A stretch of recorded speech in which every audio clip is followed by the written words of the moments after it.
A paz do Senhor, querido professor, querida professora, aqui é a missionária Sueli Lima e você é muito bem-vindo ao nosso comentário bíblico das lições dos primários.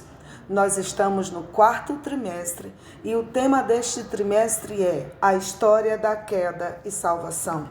E você sabe como é importante trabalhar este tema com as crianças, já que para entendermos da alegria, da necessidade da salvação, precisamos entender sobre a gravidade do pecado. Quando entendemos a gravidade do pecado, a gravidade da queda do homem, entendemos também a grande misericórdia do Senhor e o seu grande amor, este amor inexplicável com o qual Ele nos amou, a ponto de enviar o seu Filho Jesus para morrer em nosso lugar.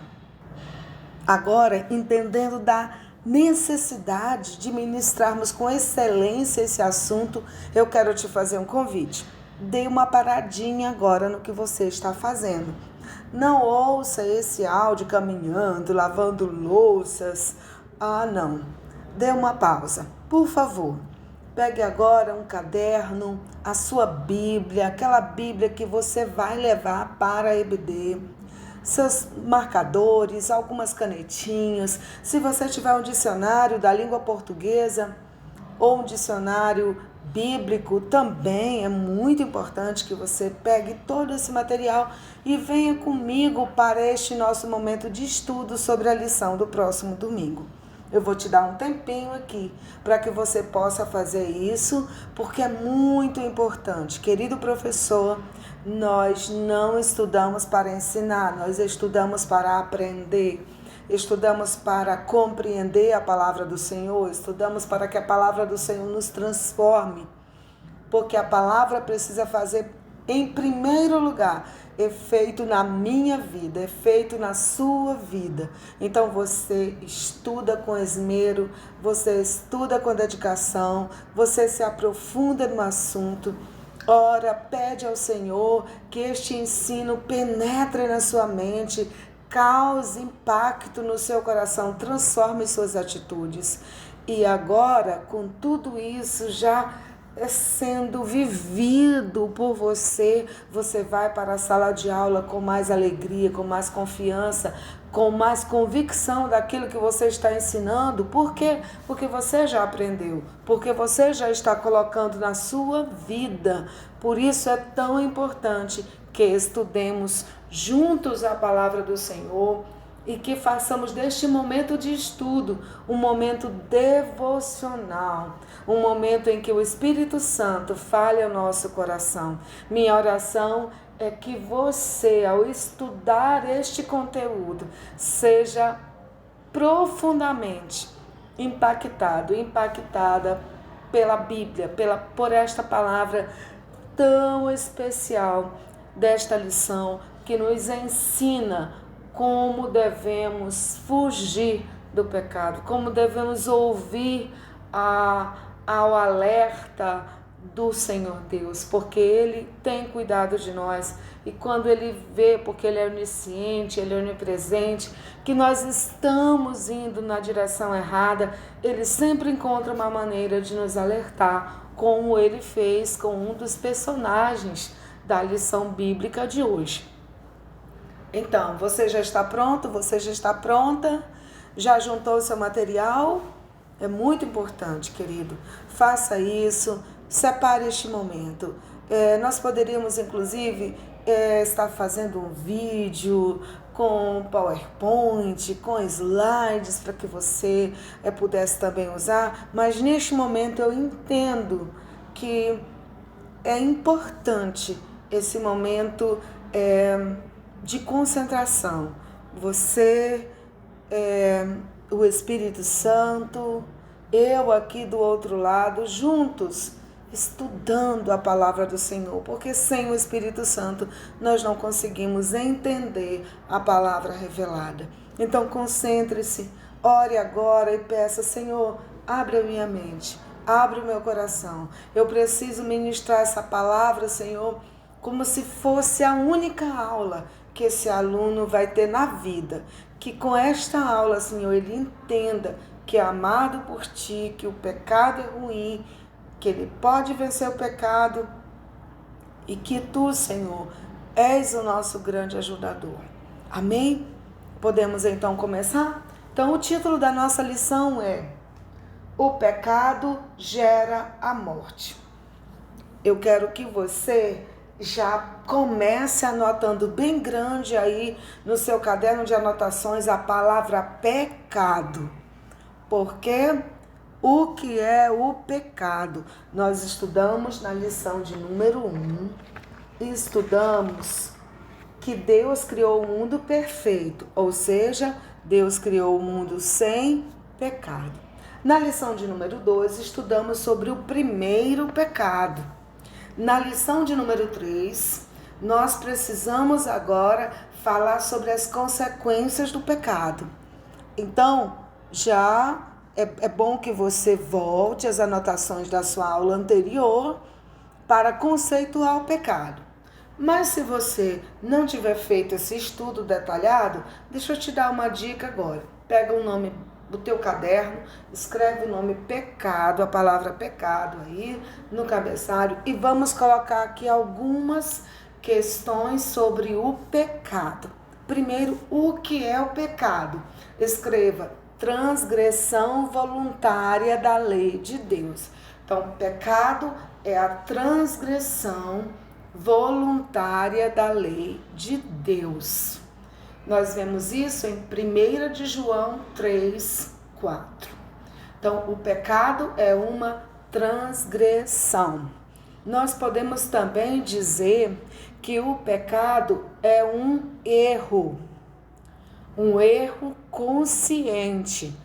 Quem peca, peca sabendo que está desagradando a Deus. Mas, irmã, às vezes a gente peca por inocência, por ignorância, tá? Mas até isso, fazemos o que é mal porque já temos uma natureza caída, tá bom? Então, o que é o pecado? O pecado é uma transgressão voluntária da lei de Deus.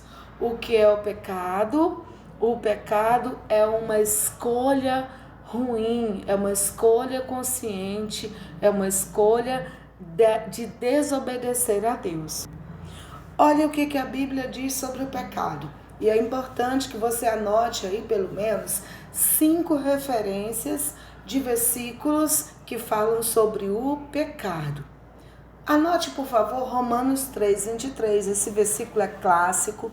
A gente usa no nosso plano da salvação, que é um método que nós usamos muito no ministério infantil. Romanos 3:23 diz o quê? Pois todos pecaram e estão separados, ou todos pecaram e separados estão da glória de Deus. 1 João 3:4, todo aquele que pratica o pecado transgride a lei. De fato, o pecado é a transgressão da lei.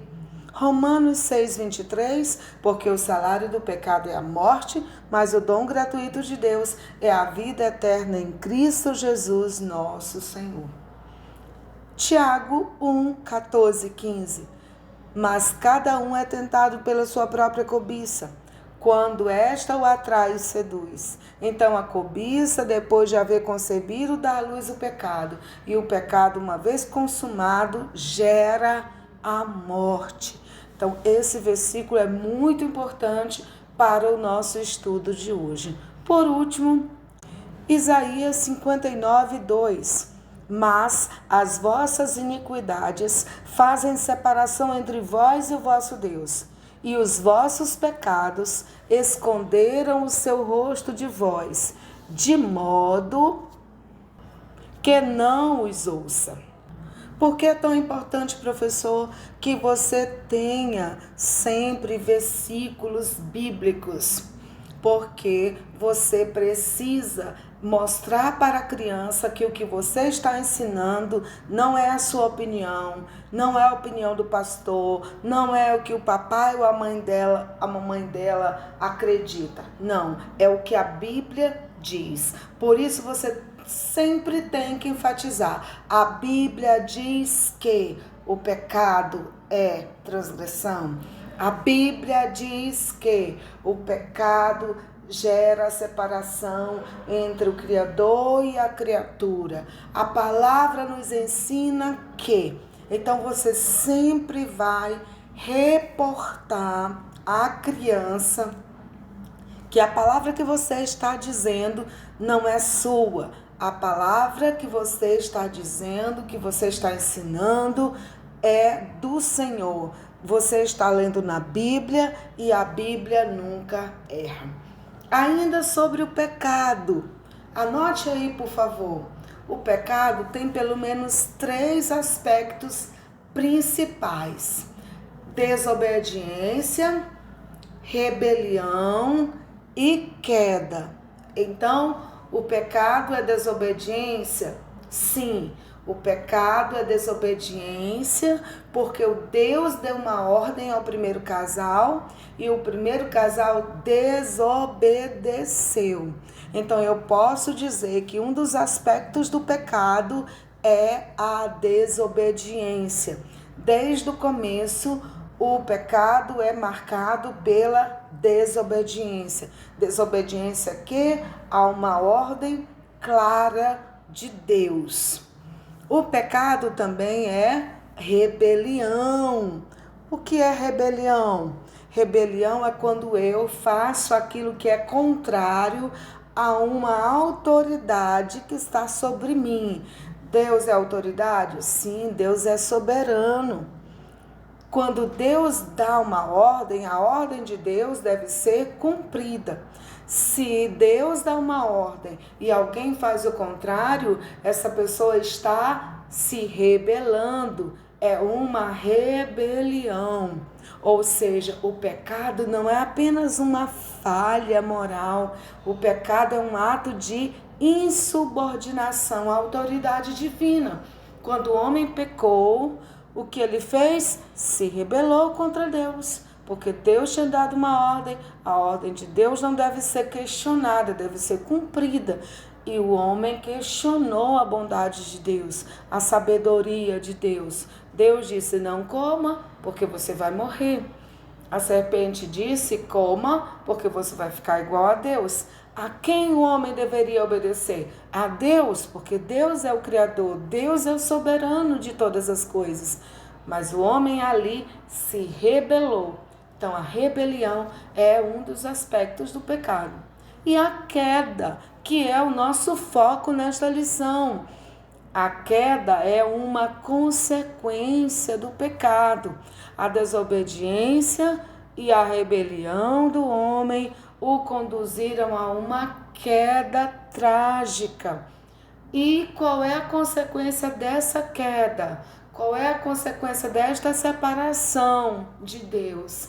A morte física e a morte espiritual. Nós podemos ver isso em Romanos 5:12, que diz assim: portanto, como por um único homem o pecado entrou no mundo, e pelo pecado a morte, assim também a morte passou a todos os homens, por isso que todos pecaram. Então, queridos, recapitule aí no seu caderninho. Você já escreveu o que é pecado? Você já escreveu também 5 referências sobre o pecado? Você escreveu também 3 aspectos principais do pecado, que são desobediência, rebelião e queda. E agora nós vamos nos aprofundar nas consequências do pecado, já que pecado significa esse ato de voluntariamente contrariar a vontade de Deus, fazer ações ou dizer palavras contrárias à vontade de Deus. Nós precisamos entender que tudo que é contrário à vontade de Deus e que nós fazemos nos traz consequência. A Bíblia nos chama para viver conforme o padrão de Deus, para viver em santidade. Mas Nossa natureza caída nos leva sempre a errar o alvo, a viver de uma maneira diferente. E é por isso que nós precisamos tanto de Jesus, porque somente com Jesus nós podemos viver conforme o padrão de santidade de Deus. Então vamos anotar algumas consequências do pecado? Anote, por favor. Primeiro, a separação de Deus. Ah, professora, missionária, mas a primeira consequência não é a morte?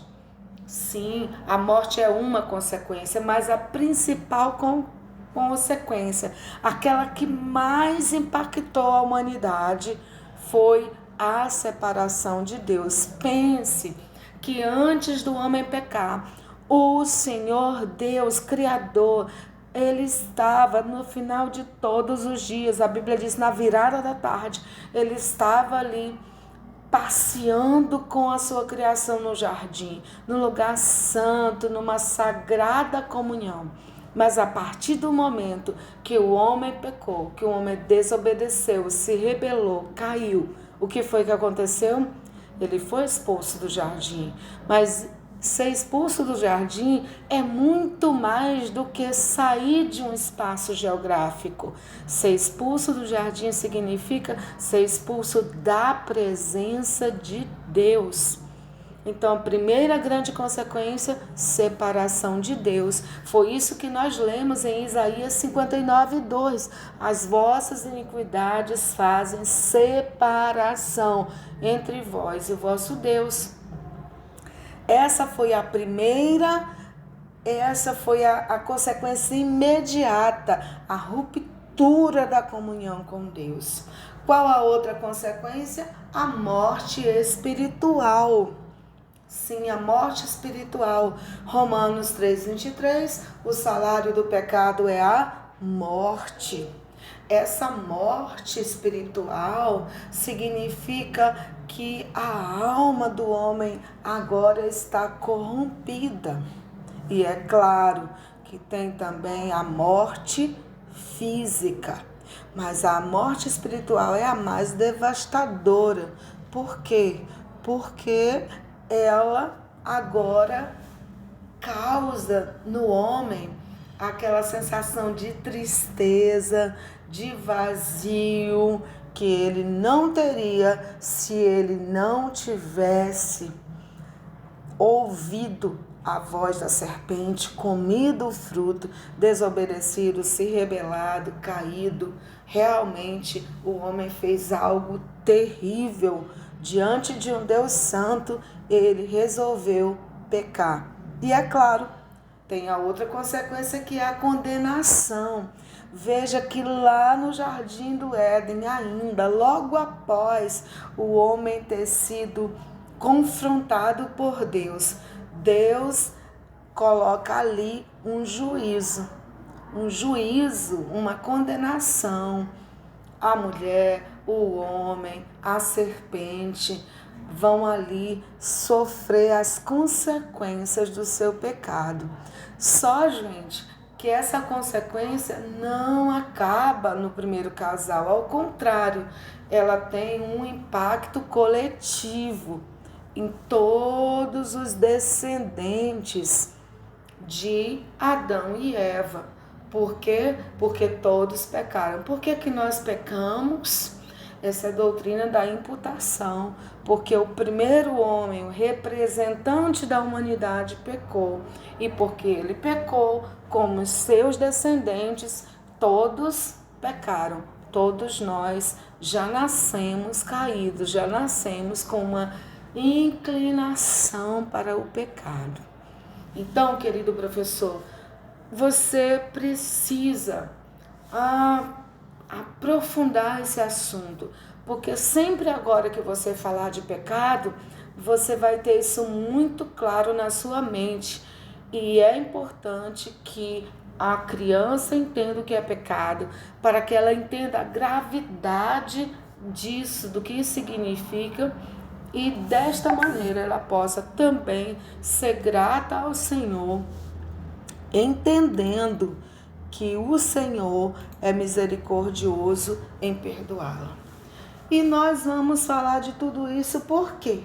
porque o aluno deve entender que o pecado trouxe morte ao mundo, mas Cristo veio para trazer vida eterna. E agora que a gente esmiuçou o conceito de pecado, você já sabe que gerar é criar, gerar é dar corpo, né? Gerar é trazer à tona. Então você já sabe que o pecado tem como consequência a morte. Ele traz a morte, ele gera a morte. E nós temos então que fugir do pecado. Como fazer isso? Correndo para os braços de Jesus. Agora, missionária, como é que eu vou falar de tudo isso para a criança? Calma, você não vai falar tudo isso. O que você vai fazer? Você vai ministrar a aula por meio de uma história bíblica. E você vai fazer a aplicação do conceito de pecado, das consequências do pecado, a partir da história. Então, você vai conceituar pecado a partir da história, você vai falar sobre a forma como o pecado se manifesta, né? Os aspectos do pecado, você vai falar sobre as consequências do pecado e como a criança pode ser liberta do pecado por meio de Jesus Cristo. Então, agora que você já tem todo esse arcabouço, você vai se voltar para a história bíblica, começando de uma forma lúdica. Você pode levar 2 bonequinhos, você pode apresentar as imagens que nós temos no nosso material da CPAD. E você vai perguntar para as crianças: vocês lembram dos nomes dos primeiros filhos de Adão e Eva? Sim, quem sabe o nome deles e tal. Então, muito bem, hoje nós vamos falar sobre 2 meninos muito especiais. E aí, querido professor, dá uma janelinha aqui para mim, por favor, uma janela, digamos, didática. Não se esqueça que você tem que ler na Bíblia a história. Vá lá em Gênesis 4, do versículo 1 até o versículo 16. Faça a leitura. Eu te recomendo, faça o código de cores. Então, pinte de lilás todos os nomes, pinte de laranja os lugares, porque você já vai criando essa intimidade com a Bíblia. Ministre a aula com a Bíblia na mão e não com a revista. A revista é para você estudar em casa, a revista é para você fazer seu esboço.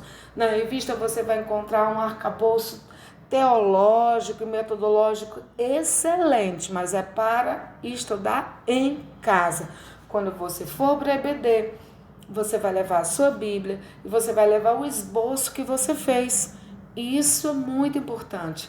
Você que estuda em casa não necessita da revista do professor lá na sala de aula, não do segmento infanto-juvenil, do adulto, do jovem, com certeza, mas o segmento infanto-juvenil não.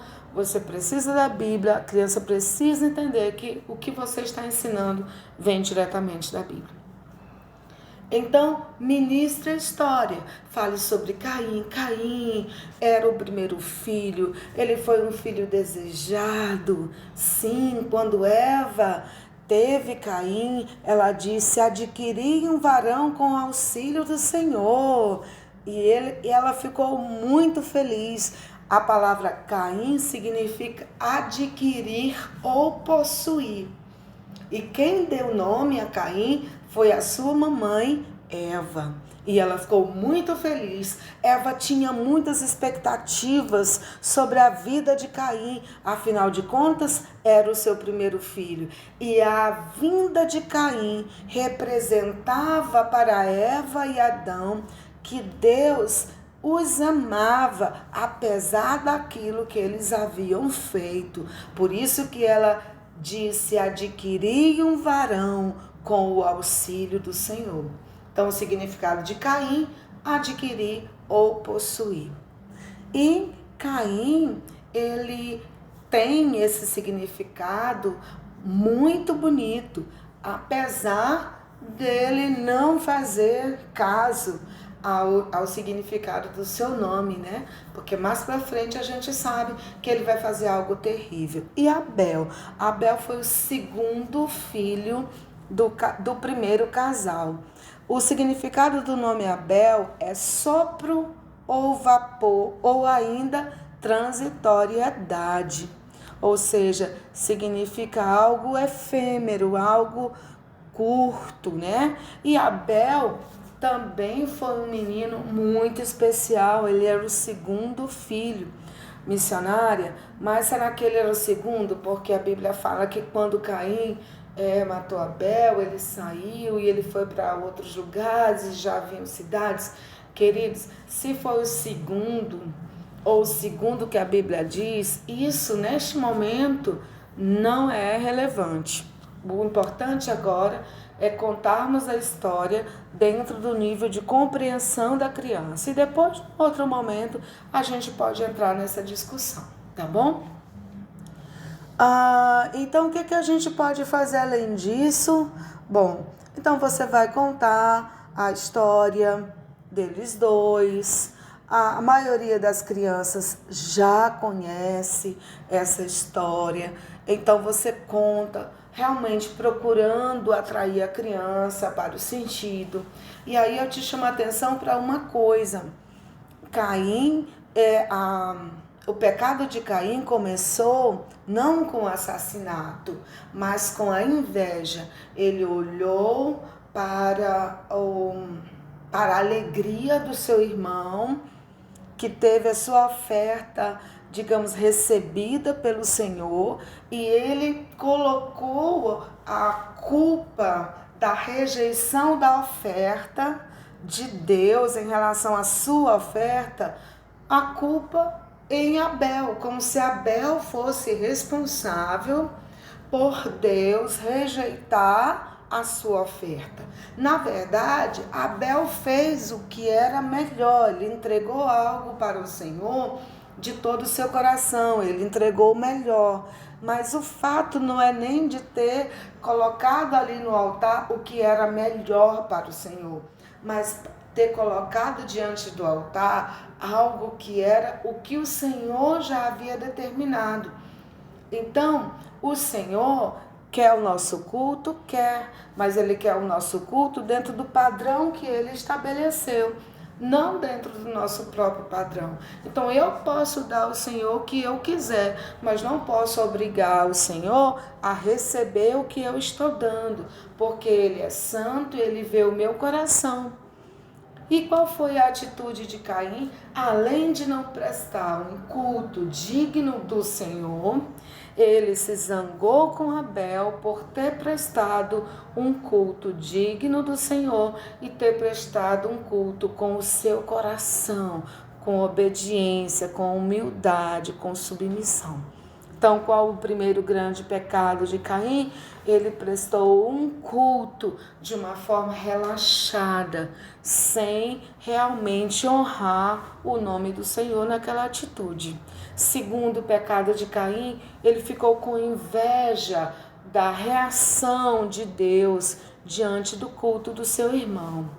E terceiro, ele criou um ressentimento do seu irmão, ele começou a criar ódio do seu irmão. Um quarto, ele deixou que esse ressentimento o vencesse. E olha, querido professor, que no versículo 6, o Senhor Deus fala com Caim: por que você está furioso? Por que se transtornou o seu rosto? Se você fizer o bem, não será aceito? Mas se não o fizer, saiba que o pecado ameaça a porta. Ele deseja conquistá-lo, mas você deve dominá-lo. Deus foi misericordioso com Caim, chamou a atenção dele, confrontou-o, questionou a sua atitude e aconselhou a Caim a tomar uma atitude diferente. E ainda disse: Caim, você pode. Você pode dominá-lo, você deve dominá-lo, mas nada disso foi suficiente para Caim e ele não mudou de ideia. Ao contrário, ele fez uma armadilha. Ele chamou seu irmão para o campo, com certeza com uma desculpa qualquer. Seu irmão, na boa intenção de agradar o seu irmão mais velho, Abel foi e lá foi assassinado pelo seu irmão. Este foi o primeiro assassinato, a primeira morte física da humanidade, com consequências para toda a história da humanidade. Professor, quando você terminar de ministrar essa história, aplique imediatamente. Aplique este conteúdo à vida da criança. Faça perguntas. O que você acha da atitude de Caim? O que você acha que a atitude de Caim trouxe de consequência para a nossa vida? Caim fez o que era certo? Não. Por que Caim tinha esse sentimento? Porque Caim nasceu de um casal pecador. Caim já nasceu pecador. E Caim tinha que ter ouvido a voz do Senhor, tinha que ter vencido o pecado para não fazer o pior, para não assassinar o seu filho. Nós também temos muitas vezes desejos ruins. Professor, confronte seu aluno. Nós também queremos muitas coisas que não agradam a Deus.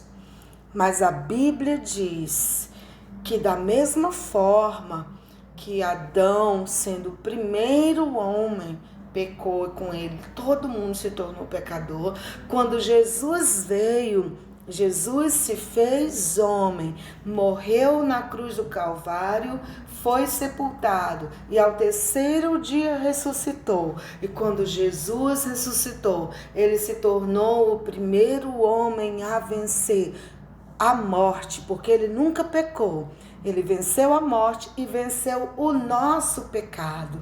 Então, quando nós nos aproximamos de Jesus, quando nós corremos para Jesus, quando nós confiamos em Jesus, Jesus nos capacita para vencer o pecado. Então, você precisa ser o que Deus determinou que você seja. Primeiro, conheça o seu pecado. Você é pecador, reconheça isso. Segundo, corra para Jesus. Sempre que um pensamento vier ao seu coração, um pensamento que você sabe que não agrada a Deus, não agrada ao Papai do Céu, você vai dizer para esse pensamento: eu não posso fazer, eu não quero fazer, em nome de Jesus, eu não vou fazer isso, eu não vou falar isso, porque isso é pecado, não agrada a Deus. Você, criança, Deus quer que você faça boas escolhas, que você não ceda aos desejos ruins, mas que você sempre corra para Deus, corra para os braços do Papai do Céu, pedindo ajuda, pedindo misericórdia, porque Ele está perto para lhe ajudar. Papai do Céu ama você, Ele enviou Jesus e Jesus venceu o meu pecado, venceu a minha morte e agora Ele está aqui bem perto de nós. Deus quer que você seja vitorioso sobre o pecado, porque Ele vai chamar para morar no céu aqueles que venceram o pecado por meio de Jesus, da fé em Jesus, da obediência em Jesus, da confiança em Jesus, da submissão em Jesus. Querido professor, Deus abençoe você. Eu espero que este nosso momento de estudo tenha sido abençoador para a sua vida. Faça as atividades com seus alunos, enfatize a vida que há em Jesus. Não pare somente falando do pecado, mas não pare aí. fale também da vida, da salvação que Jesus trouxe para cada um de nós por meio da fé. Porque pela graça sois salvos. Pela graça nós somos salvos mediante a fé. Isso não vem de nós, vem dele, para que nós sejamos cada dia humildes, entendendo que se ele não nos der a salvação, por nós mesmos nós não teremos, mas nele nós somos feitos filhos de Deus. Deus abençoe você, Deus abençoe seu ministério. Tenha uma boa aula. Não se esqueça, não é uma pregação, é uma aula. Deixe que os seus alunos perguntem, desafios, passe tarefas para casa, converse sempre com os pais e motive os seus alunos a aplicarem na sua vida diária, no seu dia a dia, aquilo que eles estão aprendendo na escola bíblica dominical. Um grande abraço, Deus te abençoe, abençoe o teu ministério, abençoe os teus alunos, abençoe a sua família e que você seja cada vez mais frutíferos no reino de Deus. Um grande abraço.